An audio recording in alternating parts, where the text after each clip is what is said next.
Hi అండి, అందరికీ వరమహాలక్ష్మి వ్రతం శుభాకాంక్షలు. నేను ఈరోజు అయితే వ్రతం రోజు రెండవ శ్రావణ శుక్రవారం మనం అందరం వరమహాలక్ష్మి వ్రతం చేసుకుంటాము. మా పెరట్లో పూలే మొత్తం పూలతో అయితే డెకరేట్ చేశాను. నెక్స్ట్ అయితే అమ్మవారిని దగ్గర నుంచి చూపిస్తున్నాను. కలశం పెట్టుకుని అమ్మవారి లాకెట్ టైప్ దండ ఉంటే వేశాను. నెక్స్ట్ మామిడాకులతోటి పైన పెట్టాను. బ్యాక్గ్రౌండ్ అంతా వచ్చేసి మా పెరట్లో ఉన్న అరిటాకులతోటి డెకరేట్ చేశాము. 5 రకాల ప్రసాదాలు అయితే ప్రిపేర్ చేసి అమ్మవారికి సమర్పించాను. నెక్స్ట్ అయితే మా పాప బాబు ఇద్దరు రెడీ అయ్యి వచ్చారు. మా పాప మా బాబుని కూడా రెడీ చేసి తీసుకొచ్చింది. ఇద్దరు రెడీ అయ్యి వచ్చారు. నెక్స్ట్ అయితే ఇంకా పూజని ఈసారి బాగా చేసుకున్నాము. ఈ వరమహాలక్ష్మి వ్రతం రోజు అయితే మేము పూజని ఎప్పుడు మా మదర్ వాళ్ళ ఇంట్లో చేసుకుంటాము.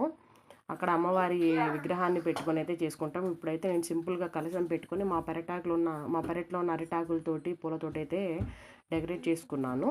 ఫైనల్గా అయితే దీపారాజన చేసి హారతి ఇచ్చి దండం పెట్టేసుకున్నాము. ఈ విధంగా అయితే మా పూజ జరిగింది ఈరోజు. Thanks for watching.